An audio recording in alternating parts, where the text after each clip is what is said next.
ಇಂದು ನಾವು ಯೆಶಾಯ 52:12 ದೇವರ ಹೆಸರನ್ನು ಧ್ಯಾನಿಸೋಣ. ಮುಂದೆ ಹೋಗುವ ಕರ್ತನು. ಹಲವು ವರ್ಷಗಳ ಕಾಲ ಸೆರೆಯಲ್ಲಿ ವಾಸಿಸುತ್ತಿದ್ದ ಇಸ್ರಾಯೇಲರು ಈಗ ತಮ್ಮ ನೆಲೆಗೆ ಮರಳುತ್ತಿದ್ದಾರೆ. ಆದರೆ ಅವರು ಸುರಕ್ಷಿತವಾಗಿದ್ದಾರೆಯೇ, ಅವರು ರಕ್ಷಿಸಲ್ಪಟ್ಟಿದ್ದಾರೆಯೇ ಎನ್ನುವಂತ ಭಯ ಮತ್ತು ಅನಿಶ್ಚಯತೆ ಅವರನ್ನು ಕಾಡುತ್ತಲೇ ಇತ್ತು. ದೇವರ ಹೆಸರು ಮುಂದೆ ಹೋಗುವ ಕರ್ತನು ಎಂಬುದು ಆತನ ಪ್ರಸನ್ನತೆಯ ದೃಢೀಕರಣ ಮತ್ತು ವಾಗ್ದಾನಗಳ ಭರವಸೆಯಾಗಿದೆ. ಮೊದಲನೇದಾಗಿ, ದೇವರ ವಾಗ್ದಾನ ಯಾವಾಗಲೂ ನಮ್ಮ ಮುಂದಿದೆ. ನಾವು ಯಾವುದೇ ಸವಾಲುಗಳು ಅಥವಾ ಅನಿಶ್ಚಯತೆಗಳು ಎದುರಿಸಿದರೂ ದೇವರು ಯಾವಾಗಲೂ ನಮ್ಮ ಮುಂಬಲವಾಗಿದ್ದು ದಾರಿಯನ್ನ ಸಿದ್ಧಪಡಿಸುತ್ತಾನೆ ಮತ್ತು ಸುಗಮಗೊಳಿಸುತ್ತಾನೆ. ಎರಡನೇದಾಗಿ, ದೇವರ ವಾಗ್ದಾನವು ನಮ್ಮನ್ನು ಕಾಯುವಾತನು ಮತ್ತು ಸಂರಕ್ಷಿಸುವಾತನು.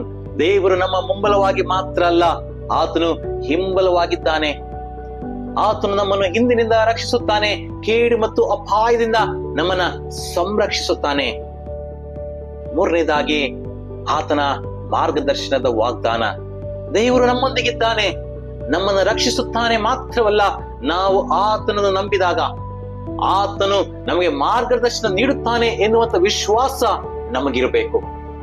ಕೆಲವೊಮ್ಮೆ ಏನು ಮಾಡಬೇಕೆಂದು ಅಥವಾ ಎಲ್ಲಿಗೆ ಹೋಗಬೇಕೆಂದು ತೋರದಿರುವಲ್ಲಿ ನಾವು ದೇವರ ಕಡೆಗೆ ದೃಷ್ಟಿಸಿದಾಗ ಆತನು ನಮ್ಮನ್ನು ಮುನ್ನಡೆಸುತ್ತಾನೆ.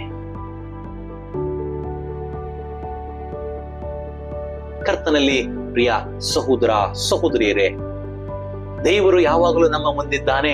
ಅದಕ್ಕಾಗಿ ನಾವು ಸಂತೋಷ ಪಡೋಣ. ಆತನು ನಮ್ಮ ದಾರಿಯನ್ನ ಸಿದ್ಧಪಡಿಸುತ್ತಾನೆ, ನಮ್ಮ ಮಾರ್ಗಗಳನ್ನ ತೆರವುಗೊಳಿಸುತ್ತಾನೆ.